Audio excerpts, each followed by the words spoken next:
که تاسو هم جیمینای استعمالوئ ځان له پکې تصویران ایډیټ کوئ یوټیوب ویډیوز له تمنیل جوړوئ پوسټر جوړوئ بینر جوړوئ خو 99% خلک د دې واټر مارک نه تنګ دي کله هم تاسو ځان له په جیمینای کې تصویر جوړ کړئ ایډیټ کړئ نو په اخره ګوټ کې چې کوم دی دا یو لوګو راځي د جیمینای دا واټر مارک راځي دا ډېر بد ښکاري زیاتره خلک وایي چې ځان له تصویر جوړ کوه خو چاته هم پته ونه لګي چې دا په اے آی باندې جوړ شوی دی که تاسو غواړئ چې دغه واټر مارک زه په یو کلیک باندې لرې کړم نو بالکل تاسو یې لرې کولی شئ او په کار هم ده که تاسو په یوټیوب کې تمنیل اپلوډ کوئ نو دا تاسو لازمي لرې کوئ دغه رنګه که تاسو ځان له تصویر جوړ کړئ بیا تاسو په سوشل میډیا کې اپلوډ کوئ نو دا واټر مارک لرې کوئ بالکل په اسانه باندې لرې کېږي په نن ویډیو کې زه تاسو ته مکمل طریقه کار ښیم ډېرو ملګرو اس ام اس یې کړي دي چې موږ د دې واټر مارک نه تنګ یو د اویس خان سکلز به تاسو له د هرې مسلې حل راوړي بالکل فری دی په فری کې تاسو لرې کولی شئ نو چې دومره محنت زه کوم او ستاسو لپاره فری ټولز راوړم چې تاسو ته کار اسانوي نو ستاسو هم حق جوړیږي که تاسو چینل نه سبسکرایب کړئ لازمي سبسکرایب کړئ ویډیو د خپل ملګرو سره شیر کړئ چې هر سړی زده کړي او مسلې حل شي نو زه موبایل سکرین طرف ته مکمل په حکم چې څنګه تاسو دغه رنګ واټر مارک لرې کولی شئ نو رالم خپل موبایل سکرین طرف ته موبایل سکرین ته په غور باندې ګورئ سزګې درنه پکې میس نشي طریقه صحیح زده کوي د ماشومان مشانې په حکم که څوک بالکل نه پوه کېږي هغه هم پوه شي راشئ خپل موبایل کې پلی سټور کولی کوئ د یو اپلیکیشن ضرورت دی هغه اپلیکیشن په مدد سره به یې موږ لرې کوو سرچ پکوئ سنیپ سیډ SNAP څنګه تاسو سرچ کوئ سنیپ سیډ دا شان دی تاسو سرچ کوئ SNAP SEED سنیپ سیډ دا اپلیکیشن تاسو ډاونلوډ کړئ دا چې کوم دی د ګوګل اپلیکیشن دی خپل افیشل اپلیکیشن دی د فوټو ایډیټینګ لپاره استعمالېدو مخکې اوس جیمینای راوستل دا سره هم دی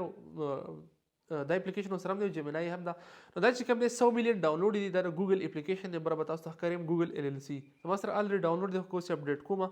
بیا به تاسو ټایم ضایع کېږي ډایرکټ به زه څه وکړم دا سنیپ سیډ اپلیکیشن به زه کولاو کړم اوپن به کړم چې کله هم زه دا اوپن کړم تاسو هم ډاونلوډ کړئ اوپن کړئ دغه رنګ انټرفیس به تاسو ته شو شي اوس دلته کې چې کوم دی د پلس د آیکن تاسو ته ښکاري پرې پلس پرې آیکن باندې به تاسو دغه رنګ کلیک کړئ چې کله هم تاسو کلیک کړئ دا به تاسو ګیلرۍ ته راشي چې کله هم تاسو ګیلرۍ ته دا راشي کوم تصویر چې تاسو ایډیټ کړی دی هغه تاسو د ګیلرۍ نه راواخلئ که تمنیل دی که تصویر دی دغه رنګ که بینر دی پوسټر دی هر څه شیز دی لوګو هم ځان له جوړه کړې ده یا تاسو د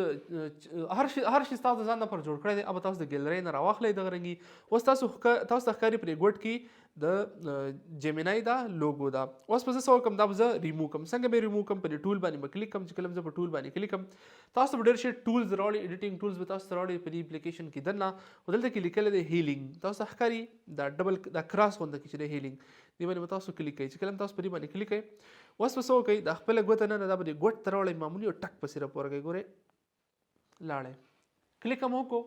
لاړې ختم شو اوس دلته کې د جیمینای لوګو شته نشته بالکل نشته لاړه ختمه شوه اوس په څه وکړئ لوګو ترې ختم شوه دومره په اسانه په یو کلیک سره لرې کېږي تاسو په دې ټیک باندې کلیک کوئ په ټیک هم کلیک کوم دلته کې د ایکسپورټ ته په دې باندې کلیک کوئ سیو امیج هم کلیک کولی شئ ایکسپورټ باندې هم کلیک کولی شئ دا به تاسو په ګیلرۍ کې سیو شي او اوس چې تاسو په خپلې ګیلرۍ کې څارئ نو ستاسو په امیج باندې به له پاسه واټر مارک نه وي لوګو به پرې نه وي دومره په اسانه باندې لرې کېږي ډېر خلک ترې تنګ نو وی چې ویډیو پرې لاسازه کا نو بالکل زه په خپل هم دغه رنګ لري کوم تاسو وګورئ زما په یوټیوب کې ټولې تمنیل چې کوم دي اپ اے آی باندې زه جوړوم په جیمینای کې جوړوم